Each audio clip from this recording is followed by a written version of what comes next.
People are actually starting on the 1st of April. What are you hiring people to do at a time like this? Well, we in payments, so payment still goes on, especially digitally and e-commerce. So we've hired a marketer, we hire more devs, and we usually grow 20% month on month. Mm-hmm. But I think this month we are close to probably 40% Mercy. Growth.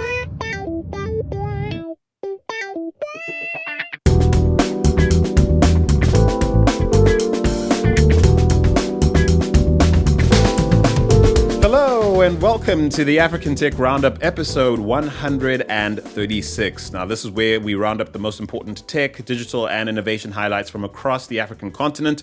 My name is Andi Nemasugu, and I'm really glad you could join us. Now, listen, I don't need to tell you that we're living in extraordinary times, what with most African nations only just starting to respond to the global COVID-19 crisis. And we'll definitely be talking about that. But do stick around for today's headline discussion about Southern African fintech. Now, given the brisk VC action that we've been seeing in the space over the last several months or so, that's been led by Nigeria for the most part, we'd like to interrogate the current state of play within the Southern African ecosystem. Joining me today in the co-host seat is very good friend of the show and self-proclaimed pathological optimist. It is Simon Dingle. How you doing, man? Good, and you, Andile? Doing just fine, actually. Actually in very good spirits. How are things at Lettuce these days? People think a lot about that answer at the moment in the midst of the shutdown. Used to ask people how they were and they'd always say busy. Yeah, I'm busy. And now when you ask people how they are, they're like, yeah, I need to think about that for a moment. Dude, I suppose, look, my default is typically, upbeat, ready to go, excited. And I think I'm still mostly those things, except now I have to account for some preoccupying thoughts that presumably are, in everyone's minds right now. Yeah, fair enough. But you asked how it's going at Lettuce, and the answer is very well. We're very fortunate and lucky that we've had funding lockdown to get us through the storm. Of course, we don't know how long the storm's going to last. Yeah. But we should be okay. We've always been a remote working team, so for us, it's kind of business as usual. All of our meetings were happening on Zoom, and, we used Slack and Hangouts, and so work at the moment feels like just another day. We do have an office in Cape Town that isn't seeing as much love as it used to. Yeah. But, Lettuce is pumping. Our prototype is in the App Store, and we've had a few thousand downloads, which helps us test the product. We haven't done any marketing yet. But generally, it's good times. Is it going to be sayonara for anyone who hasn't raised in time for this disaster? I don't know. I'm getting mixed answers from my friends in the VC space. Some funds are sticking to their commitments with new deals, but a lot of them aren't. A lot of them are doubling down and focusing on their existing portfolio and helping those companies get through tough times. So, I ask some VCs and they're like, no, this is a really bad time to be looking for money. And then other funds I speak to seem to be business as usual. I suppose anecdotally, I hear more bad than good in terms of raising money right now. And I wonder, are you guys in any way sort of shedding leaves? Do you see what I did there? Yeah, that's very funny. Are you trying to roll lighter? Because that's also a trend I'm hearing about. I haven't quite spoken to enough founders to determine whether it's a trend in Africa or not. But this idea that everyone needs to be flying light, shedding loads they don't need to have, that might look like, I don't know, running with a skeleton staff, not having a ton of offices across the space, just bunkering down basically to survive. And when you guys raised, were you raising with that in mind, i.e. let's have enough money to outlast any storm, or were your sort of raising objectives kind of different? So we've always been very lean. For us, cutting down doesn't mean much. We've got a small office in Cape Town. I suppose we could give that up, but we wouldn't want to, and it's a minor expense anyway. We run out of a co-working space in the UK. One of my co-founders is based there in Cambridge. Our developers are all over the place. We've got our front-end dev is in Canada, for example, but we're a very small team. Nobody takes outrageous salaries. My salary has been zero since we started Lettuce, and it will remain so. So there really isn't anything to cut because we're already running so lean. I believe you have to have at least 8 months in the bank because I know that a funding round always takes between 6 and 8 months.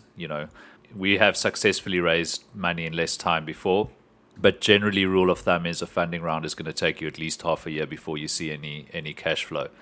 So we keep at least 8 to 12 months in the bank if we can. Of course, that's easier said than done. And then when I can see darkness at the end of 8 months, I know it's time to start another funding round. So I have so many more questions for you, including my sense of like seeing big ticket sort of VC dropping at a time like this, for the likes of Revolut, who I know you're a massive fan of. We're going to talk about that and a ton more a little later on. Let me first welcome our special guest to the show, right here to help us frame the business case for the South African digital payments industry. One of the co-founders and the head of research and development at one of South Africa's nippier digital payments processes, a company called Ozow. Hello and welcome to you, Mitchan Adams. Thank you. Thanks for starting without me, guys. Are you seriously only just joining us? No, I was here the whole time. Oh, right. Okay, cool. My bad for getting into it with Simon. Simon and I we can be rather awkward as far as just for getting other people out in the room. And thank you so much for being here. Are you ready to help us unpack the business case for the South African digital payments industry? Yeah, let's go. Let's do this. I'm also hoping we'll get to how maybe that case might vary from market to market in the general Southern African region. I know South Africa, Zimbabwe, Mozambique, Zambia, Namibia, these are all such uniquely different markets. But I do imagine, given your proximity to them, you might have a general sense of what is and is not a thing vis-a-vis, some of the vibe that South Africa is definitely leading the region on. Yeah, obviously with us, we're looking at the African expansion. That's our focus. South Africa obviously being the base where we're starting and then trying to expand out. We went for the 3 big GDPs in Africa, which is Nigeria, Kenya, and South Africa. And then had to take a step back and rather go for our neighbors, which would be Namibia, Botswana, and all of that. Hey, Simon, you're here because I also hope to discuss the impact or perhaps non-impact of some of the more democratized fintech trends like blockchain and crypto. And I'd like you to sort of counterbalance this mainstream fintech conversation with everything, everyone's come to know you for. So the plan is to float pertinent, market relevant signals and trends, and then, unpack them candidly as we do here on the show. And no doubt, given your ambitions at Ozow, Mitch, and your past and present entrepreneurial experience, your input will be invaluable. So thank you so much for being here. It's a pleasure. Thanks for having me. Right. So guys, the big elephant in the room is a little virus called COVID-19. It really would not make any sense for us to leap into any other discussion without addressing it in some way, shape, or form. I'm currently in the UK. It'll be quite useful to let people know that today is Tuesday, the 24th of March. By the time people hear this, we'll probably be, at least a week or so into a lot of countries that seemed to lag the reaction trend to this crisis, coming forward with sometimes quote unquote draconian measures to counter its influence. So in the UK, for instance, the Prime Minister here announcing a lockdown as of midnight today, it might be, or something like that. So, people have been pretty lax, even in the UK, about, just shopping, being in each other's lives, visiting each other, partying, going to bars, doing all these things that, frankly, we shouldn't be doing if we're trying to contain the infection rate. You guys in South Africa just got an announcement yesterday. Yep. Yeah. So what, it's lockdown for you too? Yeah, lockdown from Thursday. I think we're all spending the morning trying to figure out exactly what it means. But President Cyril Ramaphosa gave a really good speech last night, I thought, showing decisive leadership and strong hands. You could see that he had been in endless negotiations for the previous few days on several fronts. Firstly, getting big business on board with what he was about to announce in terms of a lockdown and obviously stakeholders in government, etc. But you could see he had also been doing a lot of work to set up a fund that will help small businesses get through this time, etc. And had not just announced that he was launching the fund, but it had R1 billion committed from 2 big wealthy families in South Africa, the Ruperts and the Oppenheimers, each giving R1 billion to that fund.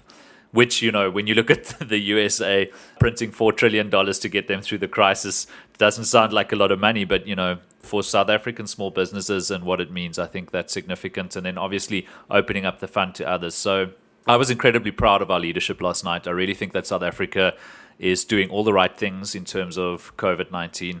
I think we followed the South Korean model to a degree, which, of course, they've had the most effective reaction to the pandemic so far. I mean, on that fund as well, we've been added as the payment mechanism on there. Oh, cool. Are you serious? Only this morning did they add us on there. So last night already they had 17,000 hits on their webpage, but no payment mechanism, which is not cool, but from today it should get better, yeah. Jeez, look at you guys powering the revolution. Look at you. And we basically waived our fee on that, so it's free processing, everything, and yeah. So we're just trying to assist where we can. Well done. Thanks. Prior to this announcement, has there been a marked difference in how people in your circles, your societies, perhaps the world around you, as far as you can perceive it, like driving to work and things like that? Has there been a difference between how Cape Town's dealing with things and Johannesburg? Because we all know these are not the same country. That's true. I was in Johannesburg 2 weeks ago, just before, traveling became something that we shouldn't do, although we probably shouldn't have been doing it back then either. But Johannesburg seemed to be on the same tip as Cape Town back then. People being cautious but not really knowing how to react. Some of the more thoughtful folk among us staying at home and self-isolating. Of course, back then we didn't have any confirmed cases yet. I think the first one came out a couple of days after I left Joburg. So I can't really comment too much on how Joburg's reacting. Cape Town's been a mixed bag. South Africa's least integrated city has seen its various demographics reacting in different ways and disappointing me throughout, to be quite honest. We've still had packed restaurants despite the fact that they can't sell alcohol after 6 o'clock in some quadrants. Again, I'm not an epidemiologist, I'm not a virologist, but I sort of get the rationale behind not selling alcohol, although it seems a bit arbitrary. Oh, so that people are in their right minds and people are not making silly decisions. And also they're less inclined to stick around or go somewhere after dinner. You know what I mean?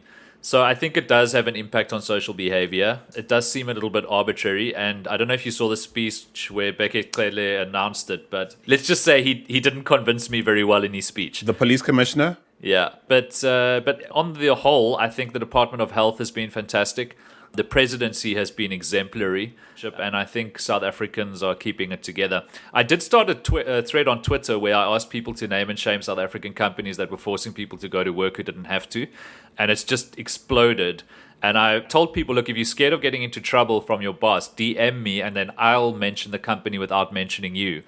And I didn't think many people would do that. But, dude, my inbox on Twitter is broken. It's literally overflowing from people telling me about their horrible bosses and horrible companies that even after the president's speech about staying at home, still forcing people who have laptops and are able to work at home to come into the office.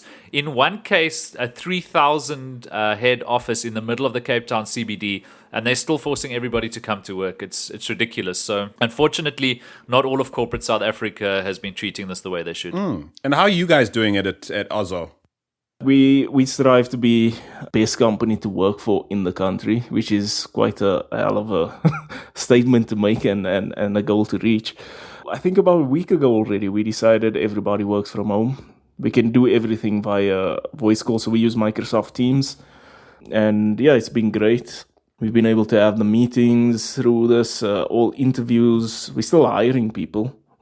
and people are actually starting on the 1st of April. And they're going to have to join. What are you hiring people to do at a time like this? Well, we're in payments, so payment still goes on, especially digitally and e-commerce. So we've hired a marketer, we hire more devs, and they're coming on board and they're just going to have to join VC style. And hopefully in 21 days, they meet us at our office. Since a week ago, we've decided remote work, everybody working from home, and it's been going good so far. No change in business, really. Right. So, let's talk about what you guys think the impact is going to be in the short to medium term on the financial services industry, perhaps the fintech scene specifically. It sounds to me like, it's reasonable to expect a company like Ozow that you guys will see a boost in business. So, firstly, I didn't answer or add my comments to your first question. Oh, right. South Africa and Joburg, Cape Town type thing. So I would say in the last week, from last weekend, the outskirts of Joburg definitely has been complying. So a lot less people at shops, a lot less people driving out on the roads, and a lot more people working at home. But if you go into the kind of hubs, there were still people going on there, just carrying on as normal. And I went out to Soweto as well. I don't think there was care in the world there. But I would say that the major stores, restaurants, all of those guys shut down and they were complying with the rules with regards to alcohol. But then you still got your taverns, your shebeens, they were still going on. And I can imagine it's probably the same people raiding Woolworths are the ones staying home and happy to sort of surf the internet on their, high-speed broadband. But I imagine there are people who have to get to work, or at least in their minds can't do without, making it in and out of town or CBDs in order to make their incomes. Do you think that's a fair assessment? Yes, no, 100%. It is a fair assessment. I can't pinpoint what type of person does this raiding. But I have seen on Facebook a lot of sales going on in the marketplace of like facial masks, 60,000 units, cleaning. All of a sudden, there's a bunch of companies selling cleaning detergents, hand sanitizer, a whole bunch of stuff, and in large amounts at the time. So I don't know where they're getting the stock from. Perhaps these guys went and raided the stores, kept it, and now they're selling it. But something has happened there somewhere. And it's created an opportunity for many people. But I do feel that also people are not thinking the entire situation through and through. So you will find that you go to a retail store and the cashier has some gloves on and they use some hand sanitizer. But you still, the packages that you're buying, milk cartons and all of that, was touched at some point that has some germs on it. The keypad you're putting your PIN in on when you're using your ATM card, the cash you're handing over, it has germs, and the germs are sitting on the gloves probably, so it's protecting the cashier, but the germs are still there. It's moving around. The horse has bolted on preventing the spread of the scourge. It's a situation of how quickly we'll allow this to happen, in which case, I don't know that, any of us can 100% not be exposed to the virus. It's a question of if we do end up contracting it, it's not because we're careless or because, we've not been doing what we can to be good stewards of our presence, i.e. being in places we don't have any business being if we don't need to be there. Taxis, this is a major problem. There's people packed into taxis, 15 to 16 people in close proximity to each other. I don't know how you can get away from that. And you're passing money up and down. There's no digital way of paying there. Ozow hasn't figured that out, has they? Oh, we're busy with it. We're busy working on something at the moment. So I guess regards to our business, we have different verticals, obviously. So we have our retail guys like a Takeoff, for instance, that does e-commerce. And then you got sports betting. A business I hate, I don't mind telling you. You don't like sports betting? I despise gambling of any kind. Yeah, so, but just as a disclaimer. Yes. There's online gambling and there's sports betting. It's two different licenses. The one is a game of chance and the one is a game of skill. So where there is no ability to really rig anything, that's sports betting, because hopefully the odds are all there and that's what's legal and that's why we're allowed to process for these guys. But an online casino, that's illegal, obviously.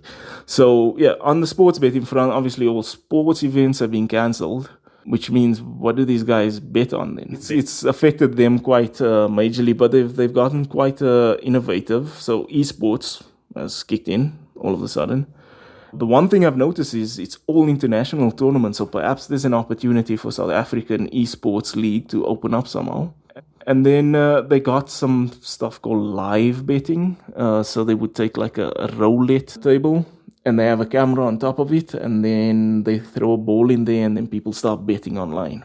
So that's the innovative moves that they've done in order to sustain themselves there. From a retail side, that's been booming, obviously. A lot of people stocking up. A company like OneCart that they buy from your normal brick and mortar stores and then they deliver to you and they do it all online, where these stores usually don't have an online presence. They do it for you. So these guys are all started really pumping volume, and guys like Mr. Delivery, food delivery services, they also pump in. So we usually grow 20% month on month. Mm-hmm. But I think this month we are close to probably 40% Mercy. Growth. What do you think when you hear all this, Simon? I'm just trying to get my head around people voting on a ball rolling around on their screen as a game of skill. And I was thinking the same. I was just biting my tongue. I was like, my goodness. Hey, man, a pivot of note. I'll tell you what, though, in my opinion, it's all gambling, whether you're buying Bitcoin, betting on the stock market, betting on sport. It all comes down to like some form of delusional astrology as far as I'm concerned. You did get a fair heads up, Mitch, before we got on the mic, that this whole journalistic imaginary of you can sort of separate issues from like feelings and strongly held positions or convictions, I think is absolute nonsense. I think it's important for us to sort of out ourselves, out our preferences, out our inclinations or leanings or biases, frankly. And in this particular case, when it comes to gambling, I'm 100% opposed to anything that even hints of gambling, whether it's technically gaming versus, say, gambling. But that doesn't mean we don't need to discuss it and understand it and appreciate that there are other people who don't see things the way I do, right? Does that make sense? 100%. Look, I have the same moral conflict. I'd rather say that. But I've been in payments for 14 years now. And when I started, online gambling was legal. I mean, Pig Speak was doing quite a bit back then. And I was involved in payments already then and seeing all the money go through. And no matter what my opinion was on it, these guys were still going to gamble. If you take it offline, guys are going to play dice in the street. Gotcha. Simon, I interrupted you, though. Sorry, I feel like I distracted us because your question wasn't really about Fair enough. Fair gambling. But I think it's good you did. Yeah. I mean, look, I consider everything that we do as well gambling in terms of, investing in a startup is a gamble as well. So I'll be the contrarian to your view, Andile, in that I don't care about gambling. So long as people are burning money that they can afford to lose, what they do with their money is their business.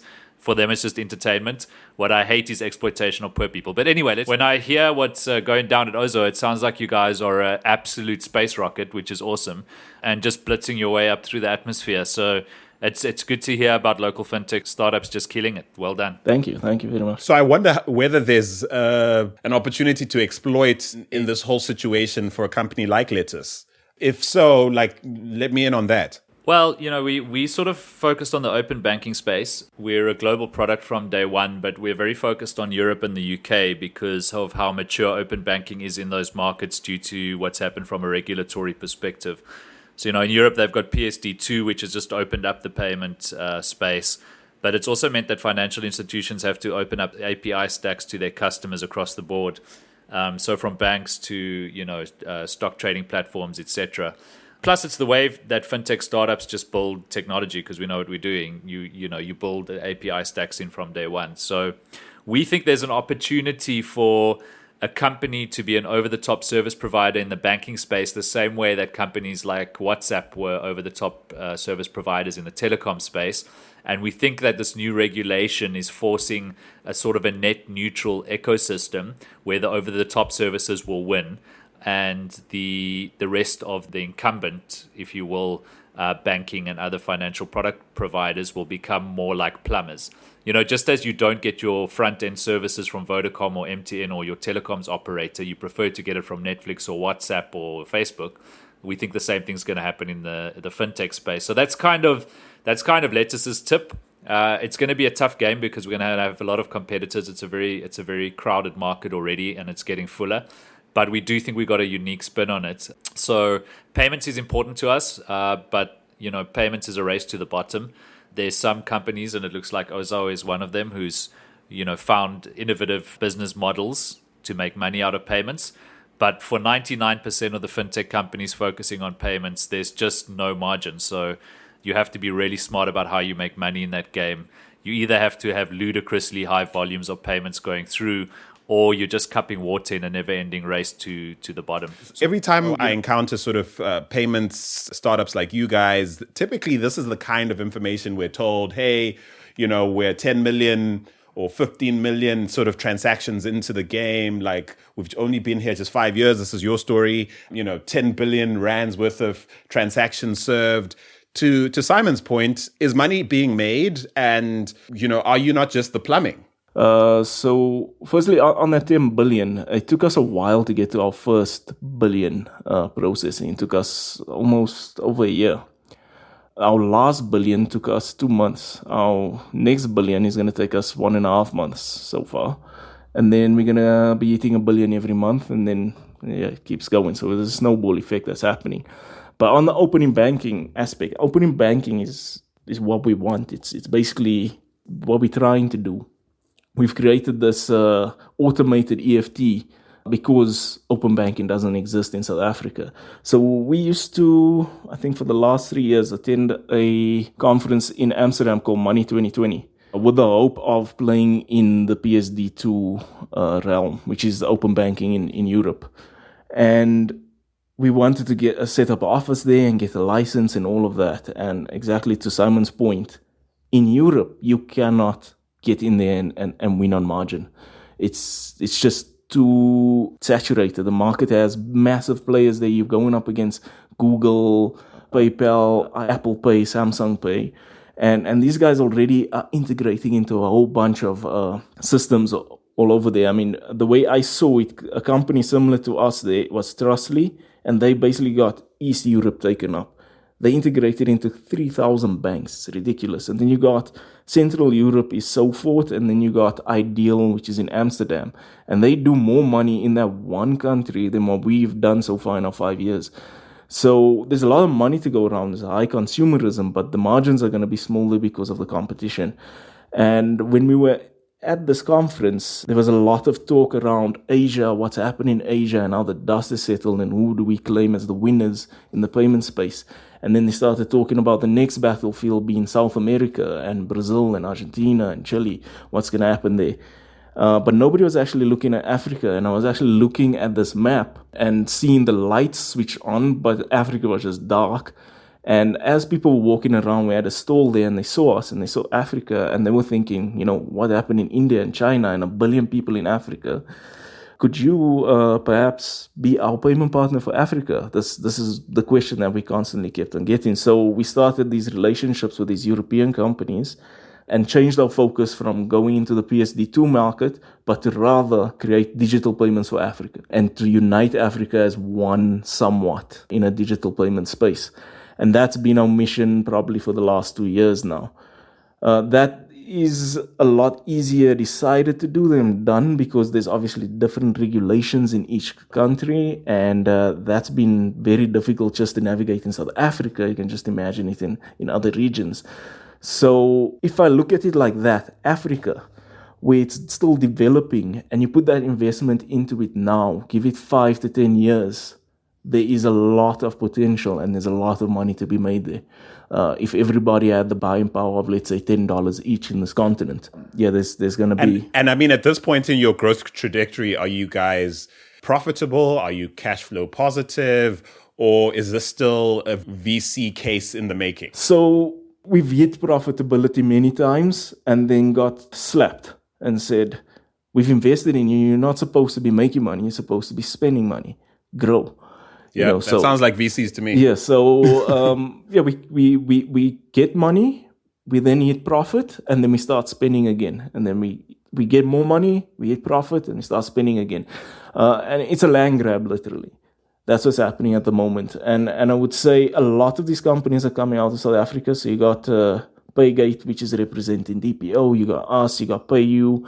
You got MyGate, which got taken over by Wirecard, and all these guys are trying to get into Africa. And you got some Nigerian companies like Flutterwave also trying to do the same thing, and Paystack. And in Kenya, I don't feel like they're really getting out, although DPO does come out of Kenya, and they've used Paygate as their facility to get out into Africa. And with regards to the value chain, I mean, if you look at traditional payment systems, which is card, there is a value chain that happens. There's the bank in the background, there's your card systems, your card rails, MasterCard and Visa, and then there's a payment service provider at the end of that. So there's 3 points of payment in this. The bank has to facilitate interchange price, which is a set fee, and then you got MasterCard put in their fee, and then you got the payment service providers putting in their fee.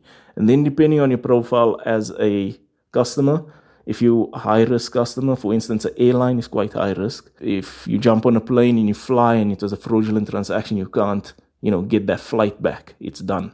The expense is already spent. So the risk is a lot higher versus selling shoes where you can actually try and get the product back. And then there's a whole bunch of stuff that they try with liability shifts, one-time pins, and something called 3D Secure. But at the end of the day, there is a risk and there is a value chain, and therefore it's a lot more expensive for these guys and margins are thin there. For us, we're using something called screen scraping. So we've created an automation tool that launches an internet web page in the background, and we drive the process on behalf of the user. In the front, we skin it a lot nicer, and we found a way to do it pretty fast and to do it at scale where we can do let's say 6,000 concurrent transactions at a time, which is quite intense for an EFT transaction, which allows us to do a transaction within 20 seconds for a person. It's not credit card speed, but it's good for EFT, and it also makes an EFT feel a lot more real time. So we don't have that card aspect in it. We don't have a bank fee in it. We literally just have our running cost, which we can keep quite low, and therefore we can give our fee at a lower fee than what card is doing at the moment. And also, if you just look at the demographic of people spending online and using digital currency, it's a lot smaller. The market we're looking at is people that haven't been taking part in the digital economy up until now. Now we're giving them the ability to do this. Therefore, we're not fighting over slices of pies, but rather making the pie bigger.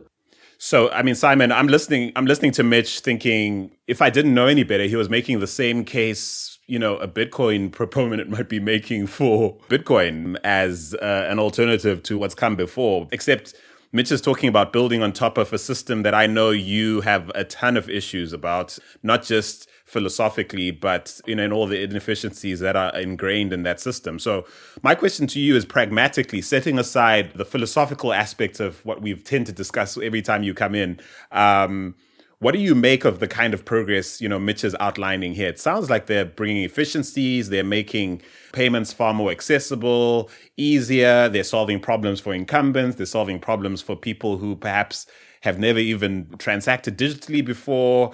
And, they seem to be able to do this at scale, cheaply or relatively cheaply to what's come before and, the profiteering that, banks are famous for in years gone by. Why is this perhaps not far enough as far as, you're thinking as far as what democratized finance needs to look like, a la crypto and blockchain-based solution? Yeah, look, I think it's definitely far enough for where the world is now. And it solves a problem that the banks should have solved themselves a very long time ago, but they hadn't, in that their front ends suck. And if you were able to do an instant EFT through your bank, there wouldn't be a gap for a product like this. But because the banks are so horrendous at what they do, there's a gap for a solution like this. I suppose my concern, and I've been involved in a business that used screen scraping before. So just for context, for people who haven't heard of screen scraping before, essentially what you're doing is you're pretending to be a web browser and you're logging into the bank's internet banking as if you were the user. Now, it's a tried and tested technology. It used to be very sketchy in the beginning, but now it's fairly solid and fairly bulletproof. One of the risks you have is that the banks hate it because in their mind, you're circumventing their security. You're getting in between them and the user, and you're asking the user for their username and password, which the banks are spending millions of rands in marketing to tell people not to give to third parties. And then you're taking it a step further and you're asking them for their OTP that the bank is going to SMS to them as well. So when you speak to the banks, they hate fintechs that are doing instant EFTs, but even they will acknowledge that these companies are filling a gap in the market that they have failed to fill themselves. So, you guys have obviously built a fantastic product. You obviously know what you're doing on the back end as well because it's scalable and it works and it's bulletproof and it's giving customers a better experience than they'll get from the back, etc. I suppose my question would be, what happens when the banks do retaliate against instant EFT providers? With one or two exceptions, because we know, for example, Nedbank are building out their own APIs. They're all going to have APIs for you eventually. But until then, is there a concern, I suppose, from Ozow's perspective, that the banks might retaliate because in their minds you're breaking their security stack? So I guess that already happened. So when we started out, that's all we got was retaliation from the banks, letters from lawyers constantly. That was probably our first 2 years of running. But look, we followed what was seen as the right way to do things then. So we are PCI DSS compliant, which stands for Payment Card Industry Data Security Standards. And that is a standard created for the card payment system to protect card data. Now, we don't have any card data, but the security standard is still there, and it's something that people follow, and it's what they think is the best standard. It's still good with regards to security standards, but it's very specific to cards. Well, anyways, can I just jump in there and just say, if I understand that correctly, those standards are because obviously when you swipe a card, your personal data is actually directly being interacted with, right? When the transaction occurs, right? Yeah, so your card number, all of that is in plain sight, and that needs to be encrypted and transported in a specific way, and that standard sets how it should happen. It also sets a bunch of all other stuff, like how your people interact with the system, how you give roles out, access, change control. So it's a lot broader than that, and it's a good standard to follow. So we've taken it on, and we've self-regulated ourselves in a way where we brought account numbers and any other personal information we deem sensitive, and we put it into scope with PCI. And look, so we have that certification. And then we went to PASA. And do you guys apply cryptography or leverage the blockchain in any way to do this? Not the blockchain. We did look at the blockchain. I just felt it was a bit of overkill for us. So we do use AES encryption, which is the highest form of encryption at this point. And that works for us, and it falls within the standard. We then also went to PASA. We signed up as a third-party payment provider as well as a systems operator. And we follow the rules. We submitted the documents they needed, any transparency they needed from us. We've given that. And we got our sponsoring bank to be Nedbank, and worked with Nedbank to actually build this API that you have today. So I think that's only going to go live into production at the end of this year. But we've been working on it for years now. Same with ABSA, same with Capitec, all the banks. We've been working with them on APIs. It's just taking really long to get out. BankServe has something called Vision 2025, where they say there will be one standard way of doing an API. So once you've integrated into this one type of API, you just kind of copy and paste that to all the banks, and then you have access to it. Obviously, there's some regulations you have to follow. You have to be compliant, and they have to check a few check boxes in order to allow you into the system. But once you're in, you're in. And there is a risk in that it does open it up for more competition to come in, and then it becomes a price war, I guess, at that point where people undercut each other. And that's why it's a land grab at this stage. So that's why we get him funding, in order to help us accelerate as fast as possible, to get into the consumer's mind as fast as possible, and to develop that trust, because developing trust is very difficult. Banks, by default, the moment you come out of the womb, a bank is trust for you. But I think in recent years, with a lot of scandals that have happened, with the last bit of millennials and this new generation coming out, the Gen Zs, they've kind of lost trust in your incumbents. So they're looking for somebody to sell them trust and to prove it to them. And that's what we're trying to do at this point. So our focus is lower LSM, especially in South Africa. And LSM is living standard measure? Yes. So you guys are targeting what? Lower LSM, which would be what? Informal markets. Basically low income markets. Yeah, low income, underbanked, unbanked people that don't have bank accounts, using e-wallet at the moment to gain money, and then withdrawing all of that funds and putting themselves at risk somehow by having so much money on them at the E-wallets, again, a service popularized by FNB, but now most banks in South Africa have a version of this wallet system that allows you to send and receive money without actually having a bank account with them, using their ATMs or using, supermarket tills and things of that nature. Yeah, I mean, you just need a cell phone number as a recipient of the funds. And then whoever's paying you goes into the app and sends it through. But the problem there is it's bank closed loop, and we're trying to make a bank agnostic system. We decided to change the definition of bank from bank to money silo. So any place where you can store value of funds, to us, that's the money silo. So every single bank today is a money silo, but then so is an e-wallet a money silo. So is a crypto wallet a money silo. And for us, if you have a money silo, you can make payments. So we bring in all of that into it. And that's why I think there is this slight pivot happening from an EFT niche to an alternative payments niche. Look, we're going to do this land grab at the moment, but if we fail in the land grab somewhat, to mitigate our risk for a price war in the future, we've decided to go into the rest of Africa, into your Botswanas, into your Namibias. Botswana, where e-commerce isn't thriving just yet. And if I look at it, when I got into payments, PayPal was still pretty decent, which actually came out of South Africa, interestingly enough. But there's a platform called WooCommerce. It's the easiest e-commerce startup platform that you can find. You go online, you download it, or you sign up with one of your service providers and you click WordPress.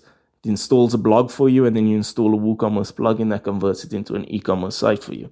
That comes with pre-installed default payment gateways, which is always PayPal. PayPal doesn't work in South Africa. It doesn't work in the rest of Africa. So they need a default payment mechanism that works. Well, I'll correct you there. I mean, I do use PayPal. It is an absolute nightmare. It does work, but you do have to be banked with FNB. Yes. And technically, that's not how it's supposed to work.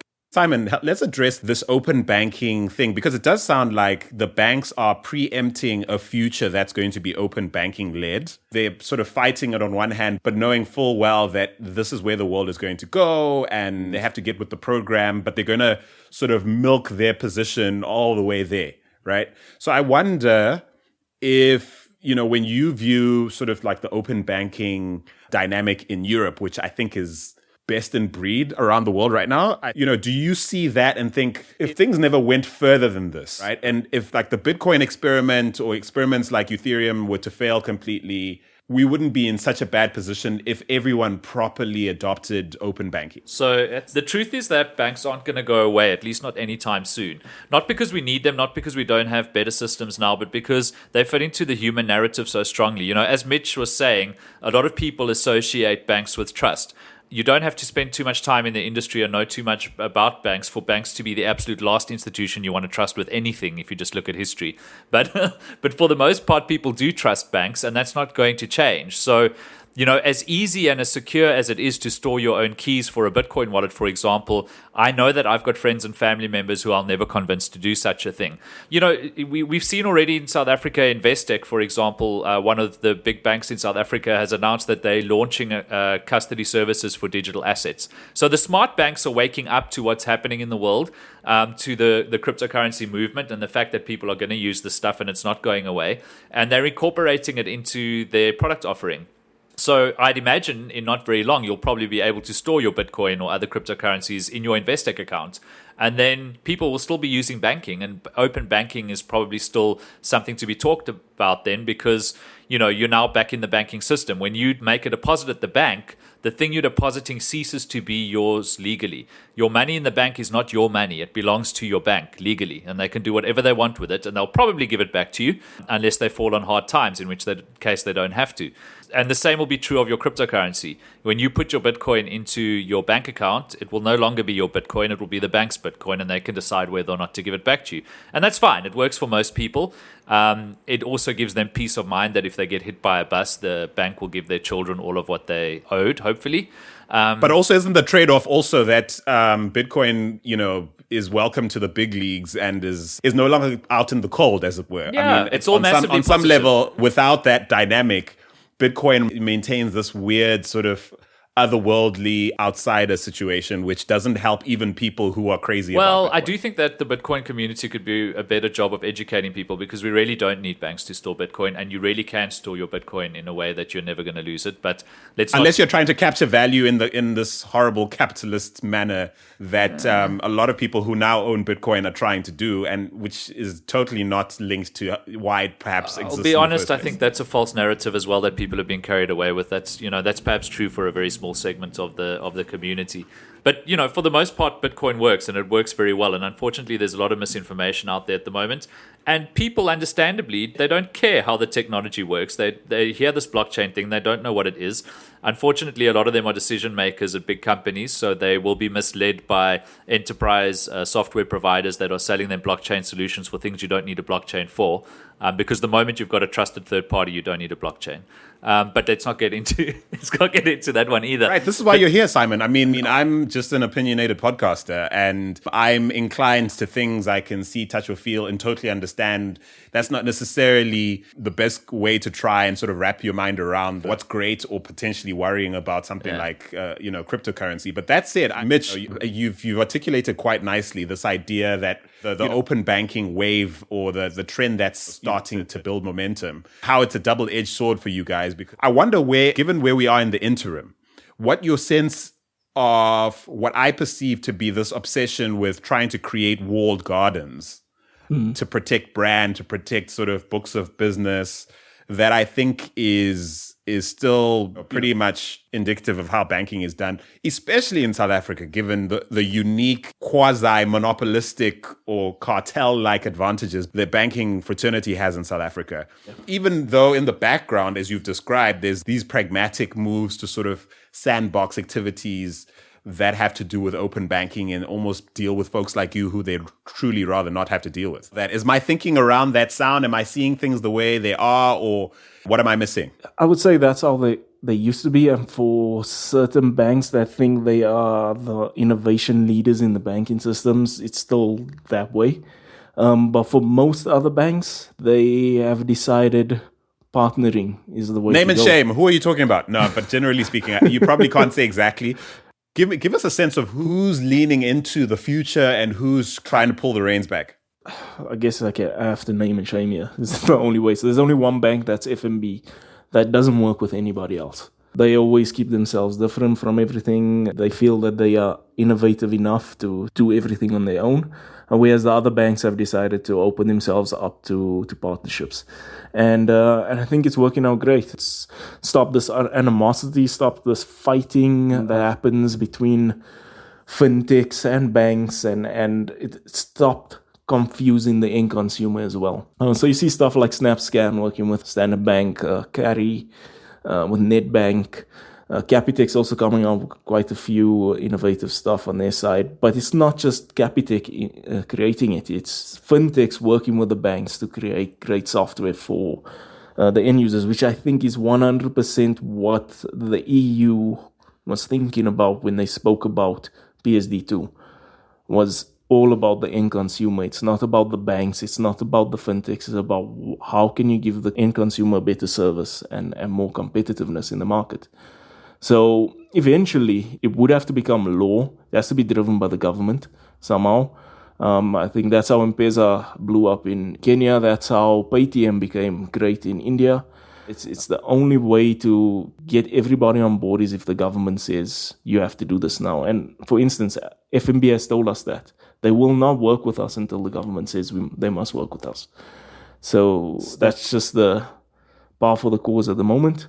And we have to accept it and go with it, yeah. This is interesting. This is the first time mobile money has come up in this conversation, which is surprising to me, especially since you now have a Pan-African focus, in order to solve for not just being the plumbing, right? It's surprising to me that up until now, we haven't talked about mobile money as what I perceive to be, I suppose... the way forward. Yeah, not the way forward necessarily as the way I see it, but really like your biggest competition for the minds of men as far as and onboarding the masses and the whole sort of inclusion narrative, which I think you alluded to. Yeah. In a lot of circles, at a lot of conferences, it's almost a foregone conclusion that this is going to be a mobile telco-led, mobile money-first situation. And I haven't heard you say much about that. So again, it's up to the regulators, right? So, I mean, you would think it's a simple thing. Technically, it's a very simple thing to run. But if you read the e-money white paper that the SARB has released, they discuss the... Sorry, who? SARB, South African Reserve Bank. Oh, Right. And the rest of our neighbors would take that directive and implement it because they see us as the forerunners in legislation. So Botswana, Namibia, Mozambique would all take this on. In the e-money white paper, it stipulates the need for mobile wallets, for e-money, and it stipulates the risk as well involved with rogue third parties creating their own wallets and creating currencies. And even if you base it one for one on a rand, managing those funds, what the risk is involved in that. And then he goes on to say that the banks are regulated in a specific way and they follow a certain standard and they know how to take deposits and how to secure their funds for somebody, and also keeps in mind the economy of the country. So they say the only people that they will give a license to are the banks. So the banks have the ability to create e-wallets. Telcos cannot do it. But then it goes on to say that a third-party payment provider or a systems operator can license that license from the bank. As long as the bank has taken them through a rigorous process of screening, they can then on-sell the e-wallet. So from our side, I mentioned it earlier, Nedbank is our sponsoring bank. So we're working with Nedbank to take an e-wallet out into South Africa and hopefully the rest of Africa. Other guys are working with other different banks, but you do have rogue guys out there that just say, okay, I have a bank account in my system. I will section off this portion of that account to this person. The regulation is going to get them and they're going to be in big trouble. Also, as an end user, you're putting yourself at risk because if something goes wrong there, these guys really can just do anything with their funds. That's fascinating. So in summary, what I'm hearing is a sort of success story a la M-Pesa in South Africa is dead in the water because of the regulatory sort of status quo. I think a fintech can get it right. If you look, MTN tried it here, right? I think they started something called Mo Money now as well. But previously, M-Pesa failed. But to them, failure was 4 million users. If we have 4 million users on our system, we're not going to see that as a failure. We're going to keep pushing and keep growing. So it's about time and what your measurement of success is. And I think if they spent more time at it, it would have grown to a decent place. With regards to Safaricom in Kenya, they had the government on board, which is why they could roll it out that fast and get so much support. There's no ways another e-wallet product can go into Kenya right now. But if an e-wallet product started becoming the dominant product in, let's say, South Africa, Botswana, Tanzania, Rwanda, and all the neighboring countries around Kenya, I think the Kenyans would need to start switching between the two, and it's possible that M-Pesa will fade away because of that. And I mean, my understanding of what you guys do and how you make money, it doesn't actually matter who or what sort of leads the way on this. You're willing to be the pipes in the back, helping it to happen. More the pipes in the front, the taps rather. So the bank would be the pipe. And I mean, Nedbank's Southern African footprint is there. And then they've partnered with Echo Bank. So, I mean, there is definite reach. There's other banks could partner with, Standard Bank, which has a bigger footprint in Africa as well. But I mean, using a bank who has the plumbing, who has the infrastructure, who has the footprint, and we just the taps in the front that people turn to open up to get the water in, there's a definite opportunity. And so is trying to convert like major telcos on the continent part of your biz dev, or are you just content to sort of focus on the banks for now? No, we're definitely working with Vodacom and MTN because that's the quickest way to a consumer, right? So that will be our distribution route. Right. So probably let me change that statement on the plumbing to say the banks are more the reservoirs with the initial plumbing pipes, and right. Then your telcos are your distribution points, which is the piping running out, and me the taps. Yes. Yeah, because I'm trying to create a framework in my mind for understanding, you know, the addressable landscape and who gets what and who controls what. And yeah, that's really helpful for me to see. So, you know, Simon, I'm sitting here thinking back to the last time you were on the show, and you made a bold prediction, which for the most part has so far held up, which is that Libra was going to go nowhere and that regulation was going to be what, you know, basically made sure it wouldn't. You know, linking it to what Mitch has been talking about, I think one of the oversimplifications, especially whenever we talk about fintech in Africa, strangely, I mean, we have 54 countries, we have a myriad of countries with all these different sort of legal and regulatory dynamics, and yet it's often here where the oversimplification about the role of regulation is often made when people talk about Africa as this one big place, right? And yet, you were obviously onto that dynamic, not just from an African perspective, but in an international perspective, when you looked at Libra and you thought, hang on a minute, like they're not going to let this happen.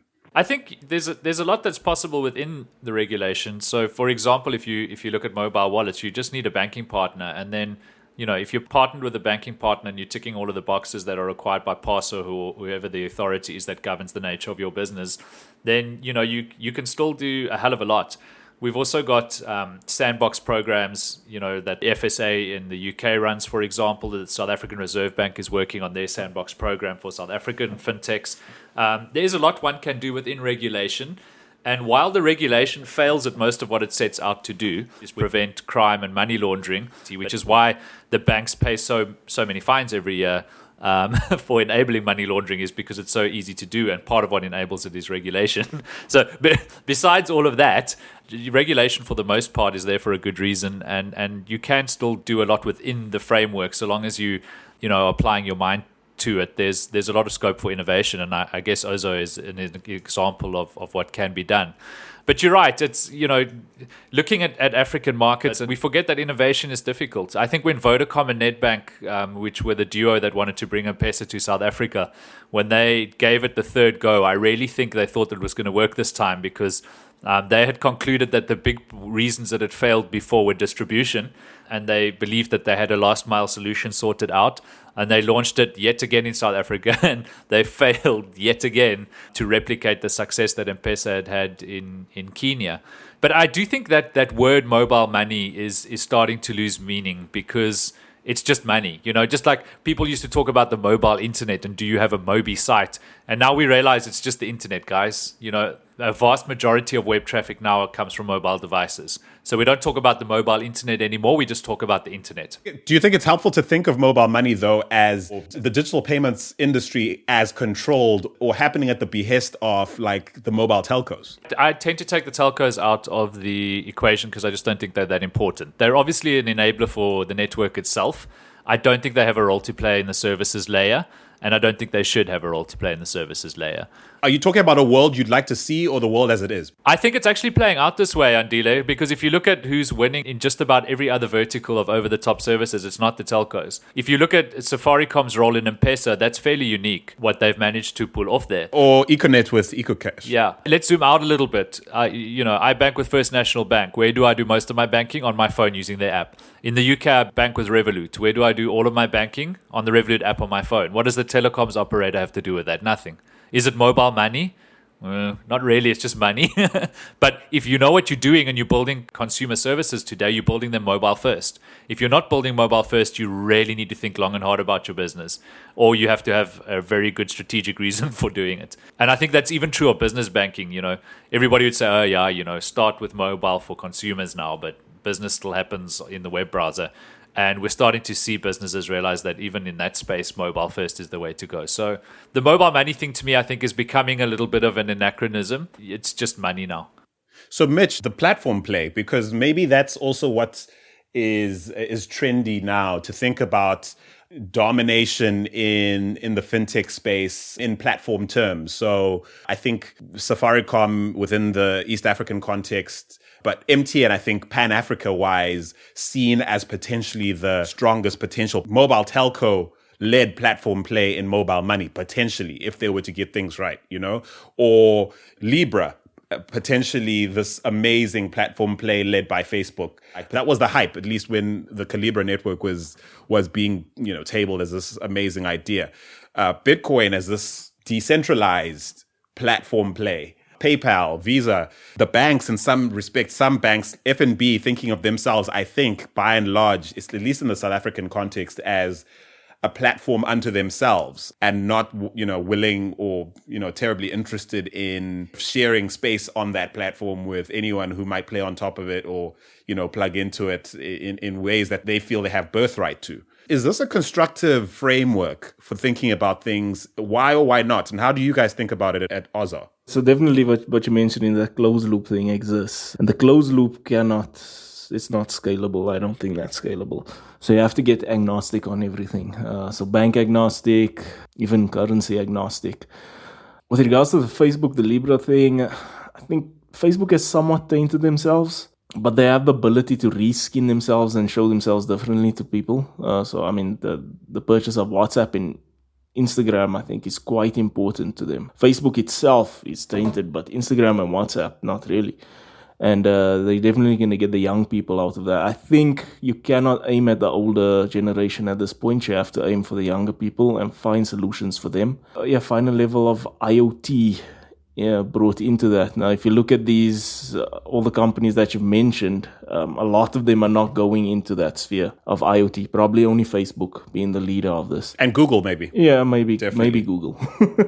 Maybe Google. I feel like Google listens to all my chats and reads my emails and then gets my ideas from that. Totally. They totally do. They totally do. Yeah, no, I've seen many times I've emailed a friend an idea and a week later or 2 weeks later it comes out, a Google product. How did that happen? My wife and I would be, never mind, let me not take it that deep. But I mean, it's been that ridiculous. Like listening to our bedside conversation and we start to see ads. You were talking about the platform play and the role of IoT. It needs to be agnostic, definitely agnostic, and for one player to make themselves agnostic and kind of to relinquish their power that they would gain if they got the scale is going to be a difficult thing. It's kind of like a Robert Mugabe coming to power, you know. He had all the good intentions in the 80s and people loved him and he brought some great stuff to the nation, but eventually power got the best of him. So, I mean, that's where this distributed network of Bitcoin comes into play for me, and blockchain. I like that, that there's really nobody that really owns anything there. And it's just this joint consensus of, call it civil society, that decides how things should work and a reconciliation that happens between that. So I think blockchain is the key to this. Blockchain in the back, and then and creating software on top of that. Okay, so philosophically, and I think it's fair to say the case for that's being made practically as well. But in the meantime, I mean, in the short to medium term, you've got the likes of OPay backed by Opera. You've got the likes of Transsion sort of making its bets, building out what some people say is one of the more impressive potential platform plays. You've got the likes of Uber and Airbnb. I mean, again, this whole COVID-19 thing is going to change a lot of things for a lot of businesses in that space. But I just wonder, this zero-sum vibe that I'm getting around this land grab, the space race to ubiquity. I just wonder, specific to South Africa or Southern Africa, whether that's a dynamic that's actually at play or that you sense in the market as you work day to day. Yeah, well, I think I alluded to it earlier when I was speaking about we in a land grab at the moment. So it is about getting as many people to sign up for your service as possible, to try it out, and basically to become the tastic in the rice aisle, so that in generations to come, when somebody says, do a payment, you use, by default in your mind, I'm going to Ozow somebody. You need to own that word. It needs to become the verb. But growing up in South Africa, or even in Southern Africa, tastic was the rice. It's parboiled rice. It's terrible. It's got nothing on basmati or jasmine. But it's what a lot of us grew up thinking was the rice to buy. And it was just well branded relative to a lot of other rices. And it had this distinctive taste. And so you're saying there's a space race to being the tastic of the rice. Yeah, so you just need to be basically the forefront thing that people think about when it comes to payments, and that must be passed on to the next generation, I like Jack Ma's view on things. I mean, he's a teacher, formerly a teacher, and he took that philosophy of teaching and he put it into Alibaba, and within 20 years he became this massive giant. He said he's never ever had a business plan. His business plan was letters people would send him saying, thank you, you've helped me to feed my family. He was broke for a lot of the beginning of that business, but never had to pay for anything because every store he walked in, they never ever charged him because he gave the platform for them to do this stuff in. Today in China, I think Alibaba has made more millionaires than any other company in the world. So that in itself just means time with a focus on something, time, energy, effort put into a pot and stirred for a bit is going to result in something great. And is that the guiding premise at a place like Ozow? Like, you have to move fast, but you also have to have the long-term view on it. And that's, I think we're lucky enough to have investors that have that same view. They don't want their money out immediately. They're in this for the long haul. And honestly, 20 years moves fast. And I don't think it will take 20 years. I think 5 to 10 years, but possibly even 5 years. It's if I look, we've been running for 5 years and now we've grown in 5 years without a lot of money and now with a lot of backing, good investors behind us. Who's given you money, just out of interest? So there's a 12J fund. So 12J is an investment vehicle that offers tax incentives for investors interested in backing high-risk investments. For the most part, I think it's been exploited mostly by tech firms looking to attract VC. So you guys have landed money via that vehicle? So one of them, yeah. So that's Kalon. They've given us money over and over again through their fund. Our initial seed investment was from Popeye Media, which used to be part of the Creative Council, which got bought by Publicis in France. And when those guys got the buyout, then they just took some money and gave it to us. Well, they didn't give it to us, invested it. Yeah, so, and then you got investment corporation called Buffett Investment, not Warren Buffett. There's a guy called Jonathan Bear. He owns quite a lot of property around the world, specifically in South Africa. He has an investment arm called Buffett Investment. They are primarily property investors, but at the point when we were looking for funds, the market... property market wasn't doing too well, so they thought, let's diversify and put it into tech. And so they gave us seed capital in the beginning. These days we have few other companies that have invested. I can't disclose that as yet because we're finalizing a few things. But we're part of the Endeavor Group. You're into your Series B now? Series A. Series A. Oh, so Series this was A. all so seed. all of that was seed, yeah. And now we're just concluding a Series A. There's been a bit of a few speed bumps on the way. But I would love to tell you the guys because you guys will get excited about it. But we have big media houses, global companies wanting to invest in us. It's just tax-wise things don't make sense. Brand, where you put your IP, it's all important. Because you guys are registered, you're domiciled in South Africa. In South Africa, yeah. And look, I'm very emotionally attached to Africa. So well, also the Reserve Bank in South Africa is not about to play with you if you're based in Mauritius. At least not in this game, surely. Yes. And obviously international VCs want dollars in and dollars out. Yeah. And if you look at what just happened over this COVID-19 thing, the Rand lost out quite big time. So it's quite difficult to get that part going. But we're busy working on something. We have some solutions there. So as founders, we still own majority of the company, which is great. Well done to you. And we're pushing to be a unicorn. Obviously, I don't know with the Rand fluctuation. Yeah, that goalpost keeps moving. We're doing our billion processing more often now, so it's going to go monthly and then probably bi-weekly. So hopefully by the end of this year, we would at least hit $1 billion. Sorry, in volumes processed or in valuation? Oh, no, valuation is far away from that. I think we're probably closer to $100 million at this point. But $1 billion, give us 5 years. No, also we were speaking in Rand just then. With regards to the processing? Yes, with regards to the processing. Yes, all Rands. All Rands, yeah. So, do the math on that, guys. The Rand's not doing great. I think it's like 1 to 17 odd. Was it 1 to 16? 17 and 71 yesterday. Yeah, to the US dollar. So there you go. There or thereabouts. I was just wondering, Simon, what it'll take for lettuce to stand out in the vegetable aisle. See what I did there? Yeah, I mean, we're sort of building it conspicuously, Andile, so I don't have a business plan either. I don't believe in them. It's another form of astrology. My co-founder, Kenny Ings, who's probably the most experienced CTO in fintech, and that's my opinion, but he's built 3 core banking systems and been involved in, I've lost count of how many fintech startups now, aside from being a head architect at Microsoft. He's got the saying where he says, the plan is irrelevant, but planning is everything. So for us, it's just it's an ongoing thing we're doing every day, taking what we've learned, changing our plans, throwing out the old plan, bringing in a new plan.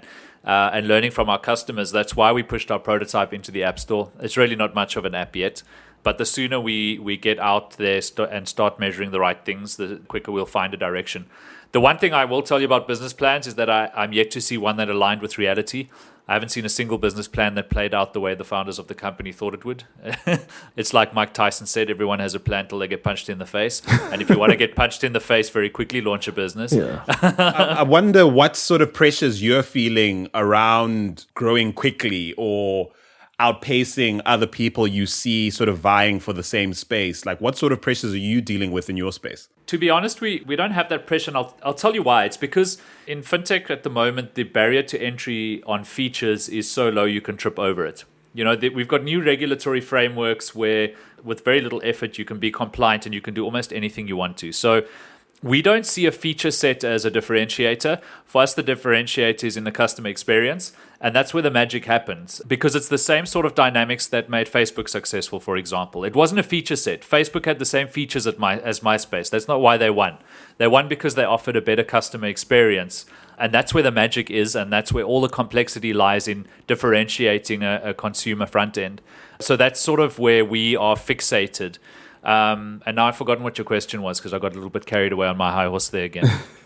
You were actually answering the question because I was like, what are some of the tensions you're having to deal with as far as, as far as like the urgency? I think we're very lucky in that our aim is to not have another funding round. This is my fourth fintech startup, B2C fintech startup. What I haven't enjoyed in the previous businesses I've been involved with is that our obsession has been around the next funding round, and that tended to creep into the product. It's a little bit like when a company goes public, the bottom line becomes the obsession, the share price becomes the obsession, and the products start to eerily take shape around that obsession. Isn't that an existential concern if you've got a certain kind of investor? With certain expectations. Yeah, again, please don't get me wrong. I'm not saying that this is right or wrong. I'm saying this is what we've chosen to do. Right. So we want to build a business that delivers massive value to our customers, that they're willing to pay for, so that we can be profitable, wipe our own nose, and not rely on subsequent funding rounds to get us through another year. So that's what I want to get to as fast as possible. And there's a small cohort, but growing cohort of companies around the world that are moving in this direction. So one of them is Basecamp. I'm a big fan of what Jason Fried and David Hannemeyer Hansen have achieved in their business.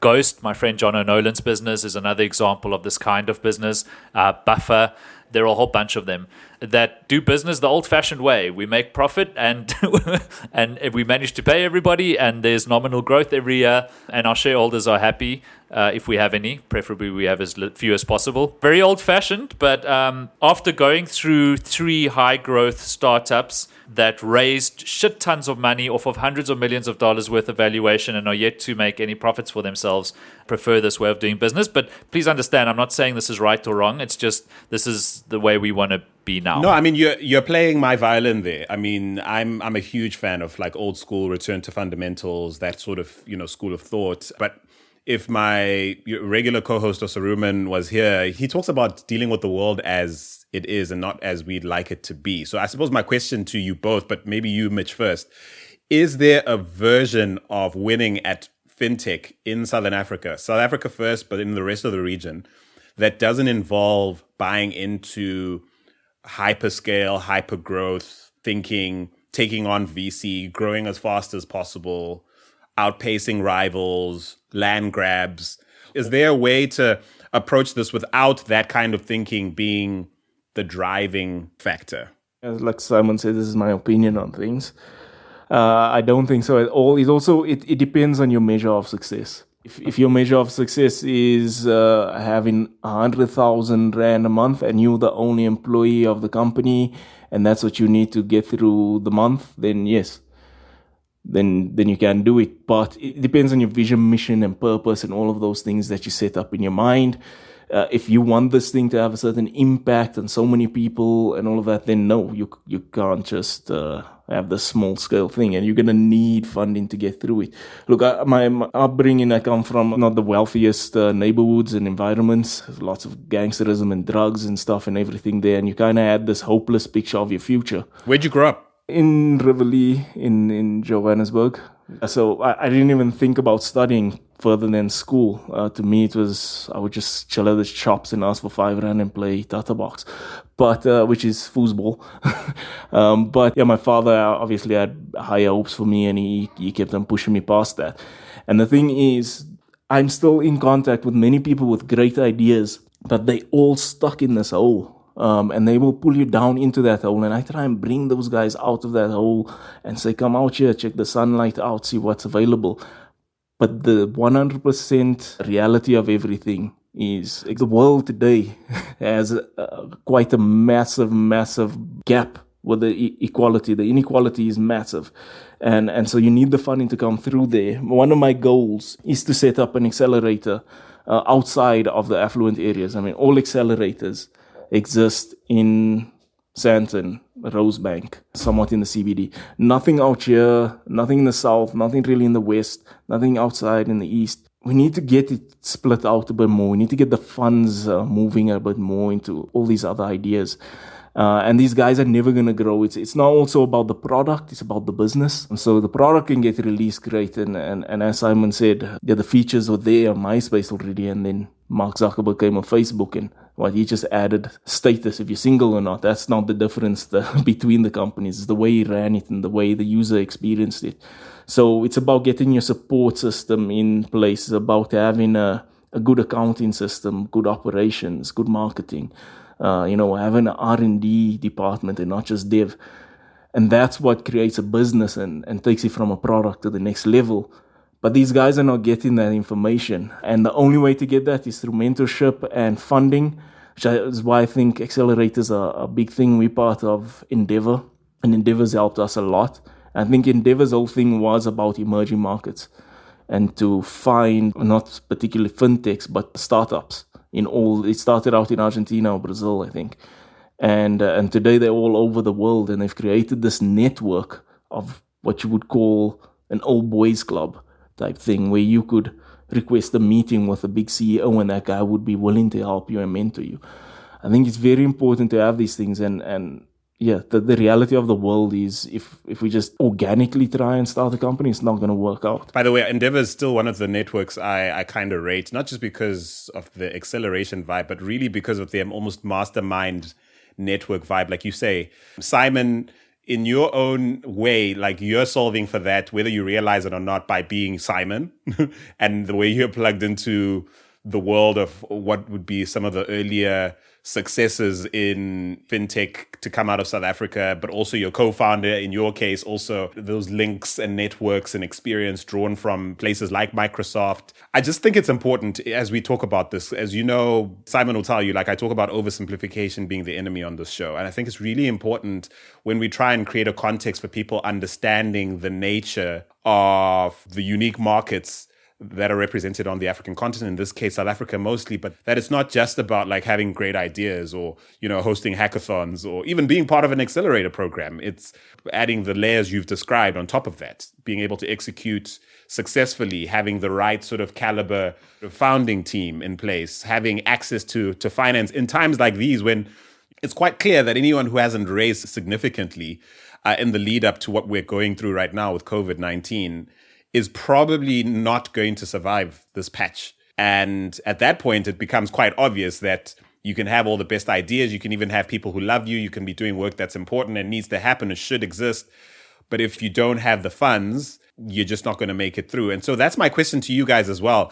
I asked this question earlier on, which is it fair to say, like, as a proxy for the companies or the startups that are being knighted by incumbents and by the market to succeed or survive this situation, is it fair to see anyone who's raising now, to see that as a proxy for these people are being knighted? I mean, I'll cite someone like Revolut, who just landed like a ridiculous sum, like I think over $500 million or something like that. Is it fair to say that's definitely a signal to note who people are basically giving the nod to survive or to stay alive versus, people who maybe are just going to have to figure things out or just have to say goodbye? I remember when we started out, I was quite jealous of companies that had already made it. The likes of Y-Code that got like 100 million. And there's a company called Flutterwave in Nigeria. They keep getting money. all the time from the States. And I kind of get jealous of that. And I also, in my mind, build up the story that they're just selling us African story. But, if we were in Nigeria selling that story, we would get much better because our tech is better. And, but at the end of the day, everything in its own time, right? When you are there, you'll get knighted. It took us 5 years to get to where we are now. I'm sure there's companies starting up today looking at us saying, if only we had that opportunity, that point. But I do remember there being a company that rose up, and I kind of thought to myself, we missed that opportunity. If we started 2 years earlier, we would have been in that. And we would have been part of the regulation change. A fintech business? Yeah. Ah. And there was a regulation change that happened, and we would have been part of that, and we would have went with it. For instance, like a Safaricom type thing with M-Pesa. To create your e-wallet right now, it's just too late to do that. But things happen, things change, and as long as there's problems in the world, there are solutions. And if you come up with a solution, you can sell that solution. That's what I love about South Africa. As much as there's so many issues, that means there's so many opportunities. So we should just solve for them. Look at solutions. That's what my co-founder, Thomas Pays, currently our CEO, keeps saying to me. We are solutions-based. We're not... We don't look at the problems. We recognize the problem, and then we sit down and we discuss the solution together. So did you feel some kind of way when PayU was invited to be part of the Calibra network and... PayU they were our first distribution partner. So, what? I didn't know that. Yeah, so they resell our product under them. So if they get in, we get in. Oh, so it's all about partnerships. So you guys are technically part of the Libra network. I guess so, technically, but not really. Yeah, well, that doesn't mean much right now, I have to be honest. Yeah, look, when we were in Amsterdam as well. We met with the heads there as well. They were looking. I can't give you too much information on this. Yeah, but yeah, we in talks with them. We've been friends for the past 5 years. I think you're right to be careful because I know definitely the head of policy listens to the show. So I really genuinely did not know that. I was actually thinking that was going to be like a doozy question on some. I did wonder, what other people who had been left out of the initial network, who weren't invited to the table, and I wondered what they were thinking secretly. And it's interesting because I thought you'd be one of those people to be like, well, we thought some kind of way, but here you are at the table by proxy via PayU. Who knew? I think we're sitting outside in the waiting hallway, and people are dining inside. But I mean, we have an avenue. You're holding the coats. You're holding the coats. Yeah. But listen, it's been an incredible show. I've learned so much having you both on, and I want us to end with something that's literally cropped up in the last 48 hours or so. The news that there's a bill that the House of Democrats want to float to Congress, as a way forward to basically solve for this disaster that has befallen the world, and a stimulus package, which, among other things, includes their hope for the creation of a digital dollar and the establishment of digital dollar wallets. I read an article by Jason Brett in Forbes magazine detailing this. It's worth checking out. We'll put it in the show notes as well. I wonder what you guys think about the times we're in and how the world's never going to be the same in ways that just 2 weeks ago, we could not have contemplated. And what do you guys envisage? Well, economically, for one, Ndile, we're seeing the US do what they always do in times of economic crisis, which is print more money. And this time we're going into multiples of trillions of dollars that are being printed. So it's the central banking system doing what they always do, which is devalue currency and betray public trust. It happened in 2009, and it's happening now again. Central banks do a lot of things right. They also do a lot of things wrong. But fundamentally, the ability for the US to just print as much money as it wants. I mean, we literally had senators this week telling the American people they've got infinity money. Of course they do. They can print as much as they want. They're the world's reserve currency. So the ramifications of this economically are going to be massive. Luckily, in South Africa, we've been smart and we've gotten ahead of the curve. We've emulated what's been happening in South Korea. We're going to weather the storm.